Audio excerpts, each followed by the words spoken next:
Vamos dar continuidade ao culto, então? Nos últimos domingos,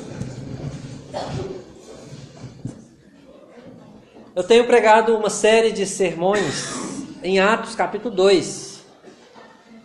Esses sermões que tratam do que é comunhão com a igreja e de como nós podemos desenvolver comunhão com a igreja. Ok? Então eu já quero pedir que vocês abram suas Bíblias em Atos capítulo 2. Nós vamos ler os versos 41 e 42.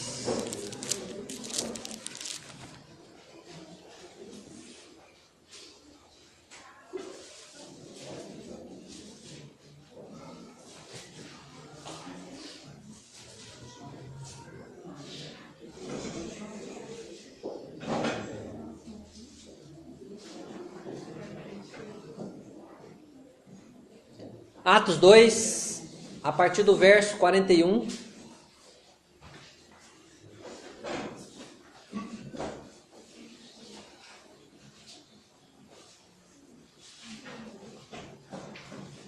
Amém?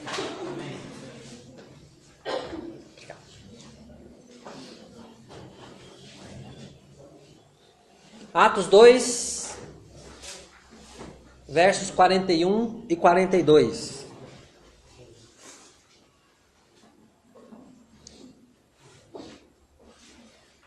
Dizem assim: então, vamos ler comigo? Então, os que lhe aceitaram a palavra foram batizados, havendo um acréscimo naquele dia de quase 3.000 pessoas, e perseveravam na doutrina dos apóstolos e na comunhão, no partir do pão e nas orações. Vamos orar? Querido Deus, eu reconheço que o poder vem do Senhor, Pai, para compreendermos a Sua palavra, para sermos tocados por ela, para sermos transformados, Pai, nessa noite. Eu creio que o Senhor tem esse poder, eu creio, Deus, que o Senhor faz isso quando o Senhor quer, Pai. E eu peço, eu clamo a Tua misericórdia para que assim o Senhor o faça nessa noite. Para que o Senhor use a Tua palavra para transformar a nossa maneira de pensar e de agir, Pai. Em nome do Senhor e Salvador Jesus Cristo. Amém.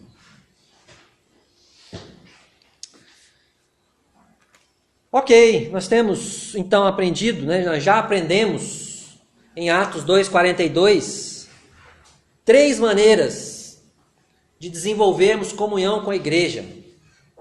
Nós desenvolvemos comunhão com a igreja através do ensino da palavra de Deus. Nós desenvolvemos comunhão com a igreja através da celebração da ceia do Senhor. Ontem estivemos aqui reunidos para celebrar a ceia do Senhor. Nós desenvolvemos comunhão com a igreja através da convivência amorosa entre os irmãos. Estarmos sempre juntos, ajudando uns aos outros, partilhando de momentos agradáveis da companhia uns dos outros. Hoje, continuando com essa série, nós trataremos da 4ª maneira através da qual podemos desenvolver comunhão uns com os outros. Ok? O último trecho do versículo 42 diz: no partir do pão e nas orações, né? Então, a comunhão com a igreja também é desenvolvida na oração comunitária. A outra tradução diz: todos se dedicavam de coração à oração, não é? Eles se dedicavam de coração a orar e orar juntos. O que seria orar? Falar com Deus. Orar é falar com Deus, não é? Esse ano eu já preguei sobre a necessidade de perseverarmos na oração para a gente ter comunhão com Deus. Lembra que eu usei 1 Tessalonicenses 5,17, orai sem cessar. Usei também Lucas 18,1, sobre a parábola, do juiz iníquo, o dever de orar sempre e nunca esmorecer.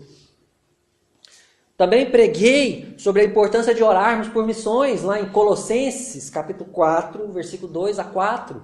Quando Paulo pede oração por ele, orai também por nós, para que Deus nos abra a porta à palavra, a fim de falarmos do mistério de Cristo, pelo qual também estou algemado. Mas na noite de hoje, eu pretendo demonstrar na palavra de Deus que a oração comunitária é fundamental para crescermos em comunhão com a igreja. Nós vamos ler textos na palavra de Deus que vão deixar claro para todos nós que a oração comunitária é fundamental para crescermos na comunhão com a igreja local. Irmãos, há alguns crentes que pensam que a oração correta é apenas aquela que é feita em secreto, né? E argumentam até que lá em Mateus capítulo 6, Jesus falou, entra no seu quarto, fecha a tua porta e orarás a teu pai em secreto. E teu pai que vem em secreto te recompensará. Por causa disso, algumas pessoas desprezam a oração comunitária, desprezam as reuniões de oração, desprezam estar com os outros e orar com outras pessoas. É bem verdade que Jesus estimulou mesmo a oração particular, a oração privada. Jesus estimulou sim, não é? Que nós devemos orar. E eu preguei que para a gente ter comunhão com Deus, para desenvolvermos comunhão com Deus, precisamos perseverar na oração, não é? E devemos orar sozinhos sim, rasgar o nosso coração diante de Deus, falar das coisas mais profundas do nosso ser para Deus, das nossas necessidades mais latentes, daquilo que nos incomoda, daquilo que precisamos. Precisamos sim derramar a nossa alma em oração perante Deus, secretamente. Mas Jesus também nos ensinou em sua palavra, não é? O quanto a oração comunitária é valiosa, principalmente para desenvolvermos comunhão uns com os outros. A igreja em Atos, né? A igreja de Atos, ela estava continuamente em oração. Eles estavam sempre juntos, orando. Né? Estudamos Atos, talvez você vai lembrar de alguns textos em que a igreja orava junto. Eu quero citar nessa noite 2 exemplos, ok? Primeiro eu quero convidar você para o capítulo 1, dos versos 1 a 14.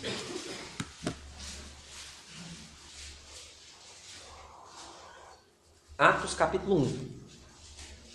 Vamos lá, todo mundo com Bíblia, acompanhando.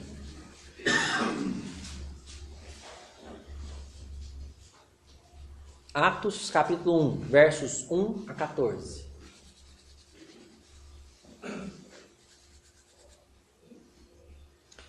Escrevi o primeiro livro, ó Teófilo, relatando todas as coisas que Jesus começou a fazer e a ensinar, até o dia em que, depois de haver dado mandamentos por intermédio do Espírito Santo aos apóstolos que escolhera, foi elevado às alturas. A estes apóstolos também, depois de ter padecido, se apresentou vivo, com muitas provas incontestáveis, aparecendo-lhes durante 40 dias, e falando das coisas concernentes ao reino de Deus. Versículo 4, e comendo com eles, presta atenção, determinou-lhes que não se ausentassem de Jerusalém, mas que esperassem a promessa do Pai, a qual disse ele, de mim ouvistes. Porque João, na verdade, batizou com água, mas vós sereis batizados com o Espírito Santo, não muito depois destes dias.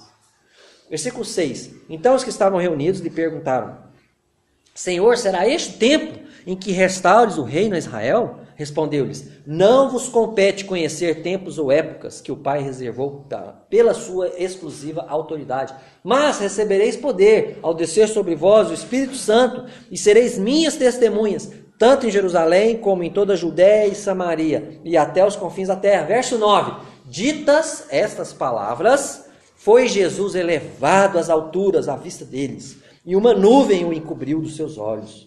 E estando eles com os olhos fitos no céu, enquanto Jesus subia, eis que 2 varões vestidos de branco se puseram ao lado deles e lhes disseram, varões galileus, por que estáis olhando para as alturas? Esse Jesus que dentre vós foi assunto ao céu, virá do modo como viste subir. Versículo 12.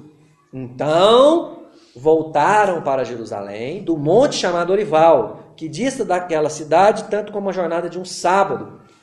Quando ali entraram, subiram para o cenáculo, onde se reuniam Pedro, João, Tiago, André, Filipe, Tomé, Bartolomeu, Mateus, Tiago, filho de Alfeu, Simão, Zelote e Judas, filho de Tiago. Todos estes perseveravam unânimes em oração com as mulheres, com Maria, mãe de Jesus, e com os irmãos dele. Meus irmãos queridos, a oração comunitária manteve a igreja focada na ordem dada por Jesus. A oração comunitária manteve a igreja focada na ordem dada por Jesus. Versículo 14 diz: todos estes perseveravam unânimes em oração. Os apóstolos e outros irmãos que estavam com ele. As mulheres, cita aí, né? Maria e os irmãos de Jesus. Não é? Os discípulos, nos versículos 4 e 5, os discípulos foram ordenados a esperar pela promessa do Pai. O versículo 5 é claro em mostrar qual é essa promessa: o Espírito Santo. O batismo com o Espírito Santo. Não é? Esperem, não saiam de Jerusalém. O próximo passo Jesus deu a eles. A próxima tarefa era: espera, não saiam de Jerusalém. Aguardem o batismo com o Espírito Santo. É isso. É isso que Jesus falou para eles. Esperem a promessa do Pai. E no versículo 5 ele descreve essa promessa. Mas vós sereis batizados com o Espírito Santo, não muito depois desses dias, em breve, daqui a alguns dias. Esperem. É isso que eles tinham que fazer. Né? E isso eles fizeram. Eles voltaram para o cenáculo. E lá, eles se reuniram. Olha, é bem verdade que eles estavam um pouco confusos, né? Versículo 6, eles fizeram uma pergunta para Jesus. Ó, Jesus, então, será este o tempo em que o Senhor restaure? O Senhor vai restaurar o reino para Israel? Nós vamos voltar a estar por cima agora, não mais por baixo? Porque eles eram, de certa forma, vassalos de Roma. Eles estavam sujeitos a Roma, ao império. Né? Eles tinham que pagar impostos, tinham que sujeitar ao imperador, as leis de Roma. E eles perguntaram: será este o tempo então que a gente vai agora estar livre? E nós vamos reinar, como dizem as promessas do Velho Testamento? E Jesus: não, peraí, espera. Né? Não compete a vocês saber isso. Mas recebereis poder ao descer sobre vós, Espírito Santo, sereis minhas testemunhas. Então faz isso. Prega o Evangelho. Só que antes, espera a promessa do Espírito Santo. Né? Eles estavam um pouco confusos sobre o que deveria, sobre o que viria a seguir. Não é? Jesus esclareceu, mas naquele momento de crise, de dúvidas, de tristeza, de incertezas, os seus corações e mentes uniram-se através da oração, enquanto esperavam a promessa do Pai. Naquele momento de angústia, de não sabe quanto tempo ia demorar, quantos dias, eles estavam lá, unidos em oração, com as mulheres, com Maria e com os irmãos de Jesus, orando, esperando a promessa do Pai. A oração comunitária contribuiu sensivelmente para a comunhão dos discípulos. Eles não desertaram, nenhum deles desertou. É claro, apenas o traidor, né? Mas nenhum dos outros desertou, nenhum desistiu. Eles ficaram juntos, unidos. Será que se a gente tivesse unido, a gente perderia menos pessoas? Unidos em oração. A gente perderia menos pessoas. Eles estavam unidos. Nenhum se perdeu. Jesus falou isso. Apenas o filho da perdição. Orar com a igreja pode manter você focado nos mandamentos de Deus. Porque eles estavam: será que agora então nós vamos reinar? Não. Espera a promessa do Pai. E depois, prega o Evangelho. Jesus falou duas coisas para eles aqui no capítulo 1. Espera a promessa do Pai. E depois, vai e prega o Evangelho. Sejam minhas testemunhas. Manter-se unido com a igreja em oração pode te deixar focado nos mandamentos de Deus. Às vezes a gente fica perdido, né? A gente fica distraído, são tantas coisas que nos distraem nesse mundo. Orar com a igreja pode te ajudar a manter você focado nos mandamentos de Deus. Segundo exemplo, Atos capítulo 12, versos 1 a 12.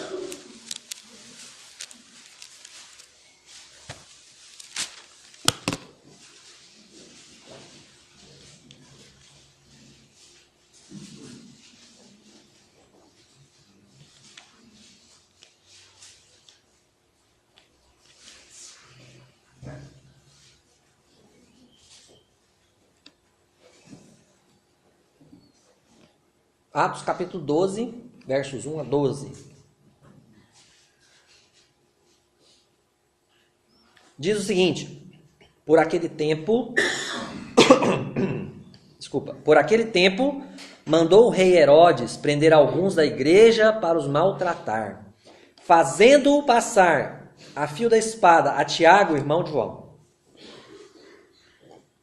Vendo ser isso agradável aos judeus, prosseguiu, prendendo também a Pedro. E eram os dias dos pães asmos. Tendo-o feito prender, lançou-o no cárcere, entregando-o a 4 escoltas de 4 soldados cada um, para o guardarem, tencionando apresentá-lo ao povo depois da Páscoa. Verso 5. Presta atenção, irmão. Pedro, pois, estava guardado no cárcere. Mas havia oração incessante a Deus por parte da igreja a favor dele. Continua a história, verso 6. Quando Herodes estava para apresentá-lo, naquela mesma noite, Pedro dormia entre 2 soldados, acorrentado com 2 cadeias, e sentinelas à porta guardavam o cárcere. Eis, porém, que sobreveio um anjo do Senhor, e uma luz iluminou a prisão.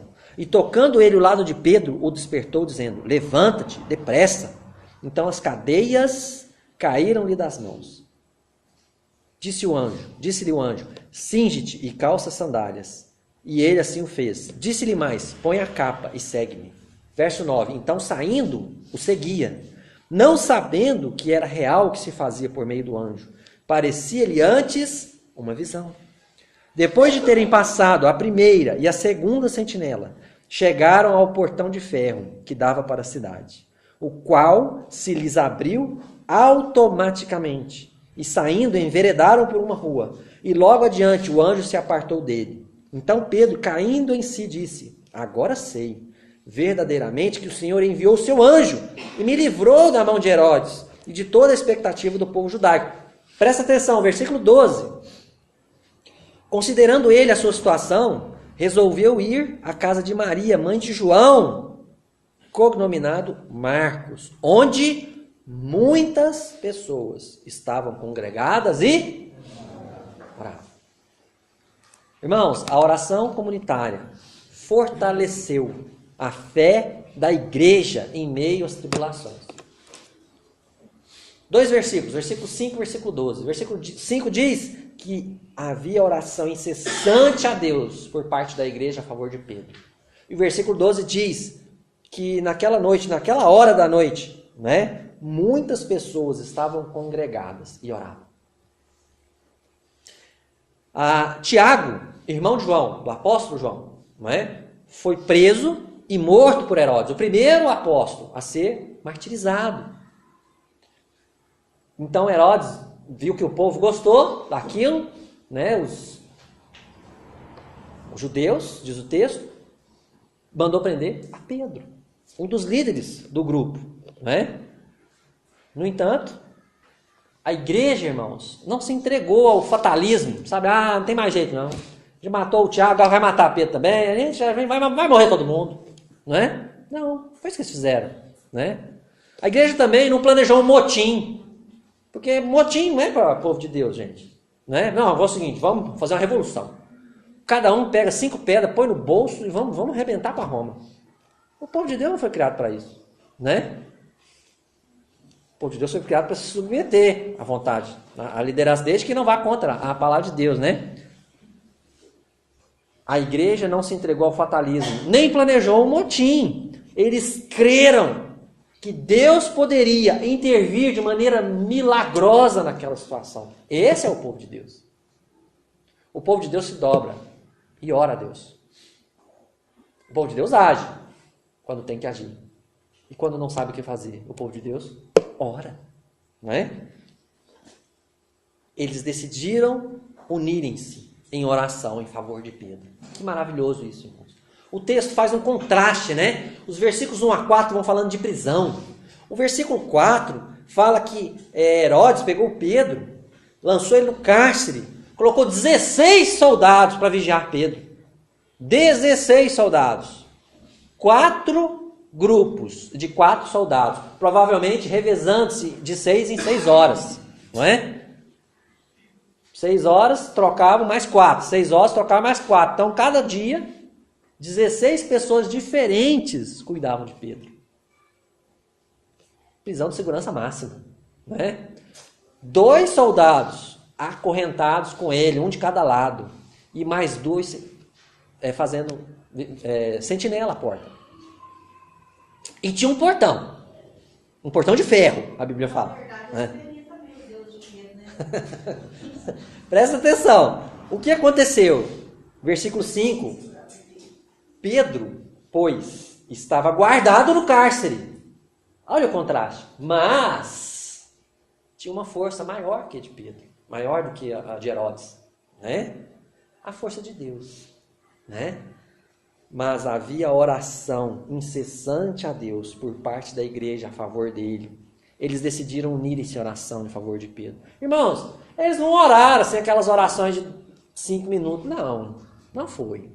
Vamos fazer uma reunião de oração fervorosa. Aí começa, aí logo daqui 10 minutos, amém, amém, vamos embora, glória a Deus. Não é esse tipo de oração que está sendo falado aqui, né? E também, não foi só uns 2 ou 3 irmãos que estavam ali reunidos. Presta atenção, o versículo 5 diz, havia oração incessante a Deus por parte da igreja a favor dele. E o versículo 12 diz, muitas pessoas estavam reunidas e oravam. E essa hora também era o meio da noite, na madrugada. Pedro estava dormindo, certo? O anjo acordou, anda logo, Pedro, bora, vambora.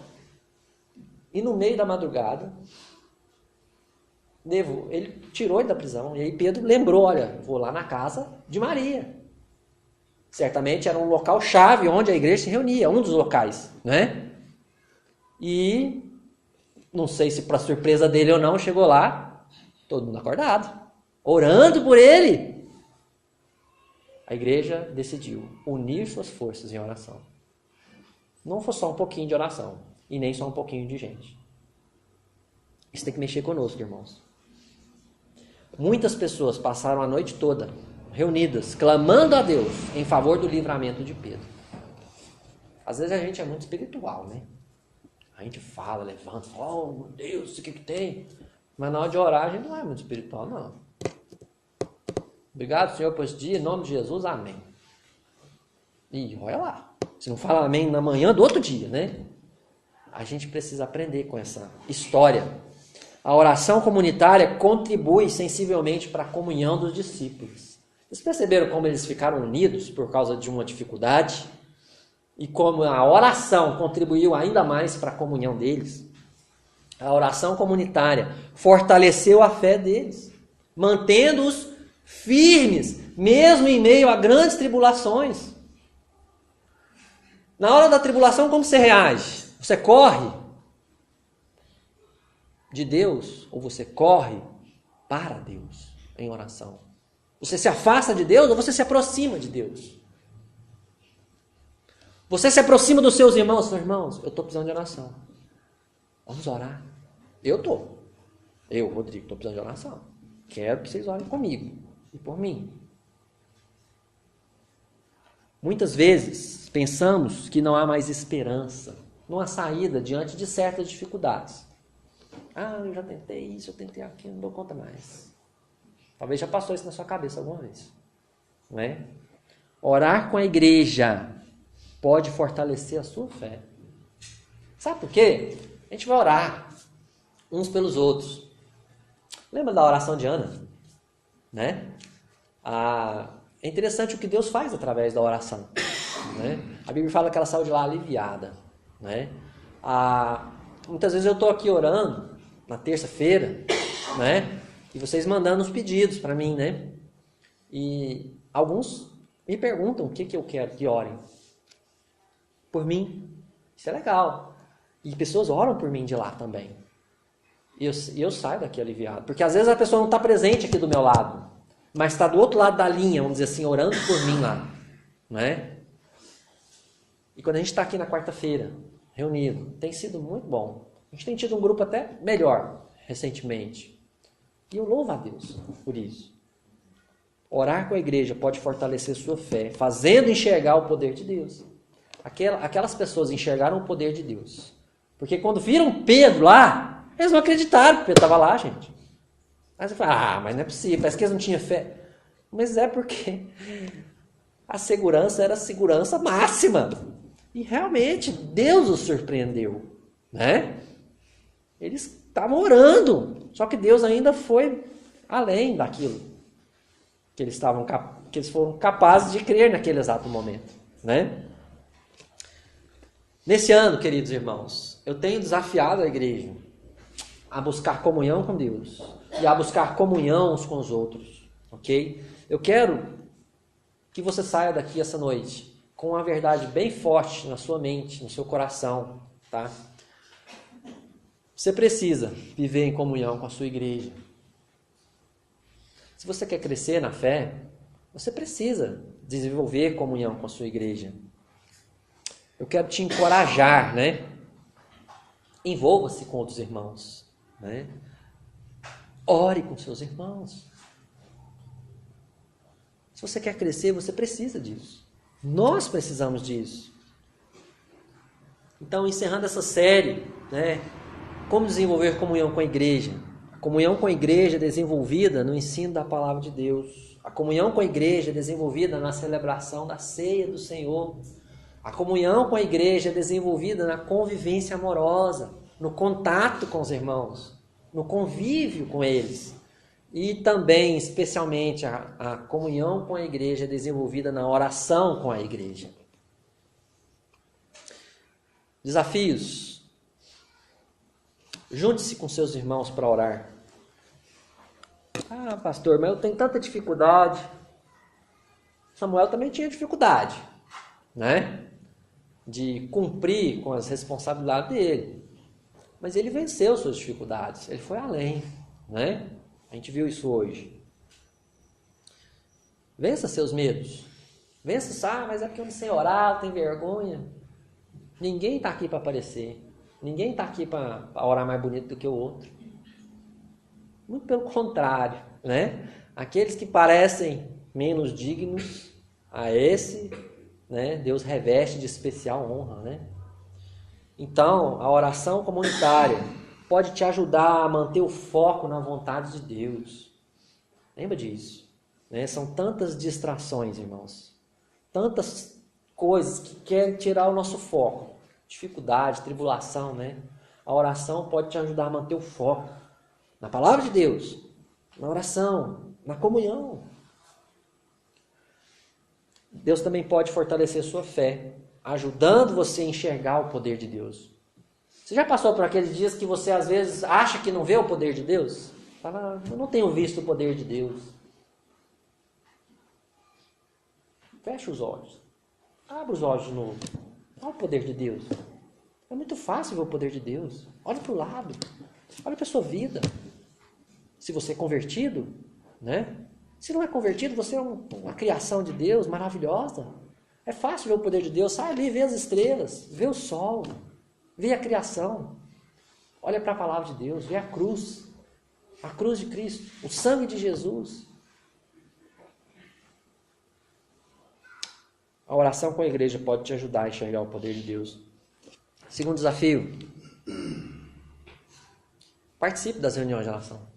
Aliás, vamos dizer assim, né?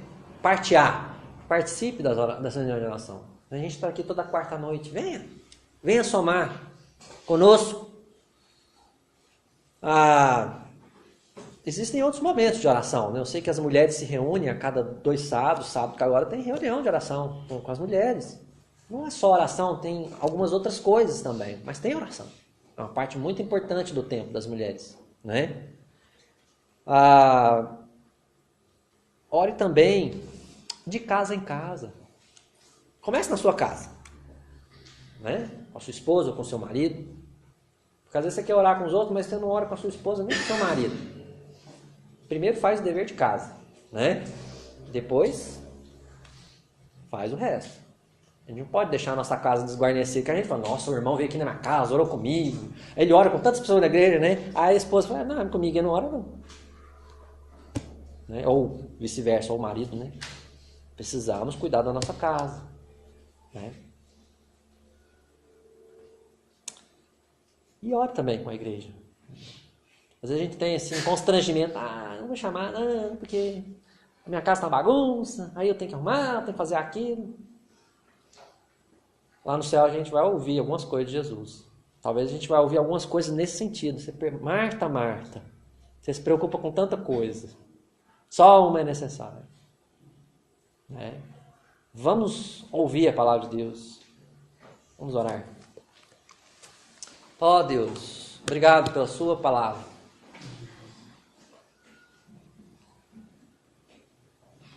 Eu reconheço, Deus, o quanto somos fracos, o quanto somos pequenos, Deus, miseráveis diante do teu poder. O quanto também temos falhado, Pai, em orar uns com os outros. Às vezes orar nas nossas casas, Pai, eu não conheço todo mundo, mas eu conheço muitas pessoas. Às vezes, com certeza, Deus, orar de casa em casa, visitas. Poucos são aqueles, Deus, que saem da sua casa para visitar outros, ou que convidam outros para a sua casa, Pai. Tem misericórdia de nós, Pai. Muda nosso coração, Senhor. Usa do teu Espírito, Deus, para nos abrir os olhos para tudo isso. Em nome de Jesus. Amém. Irmão, só um momentinho.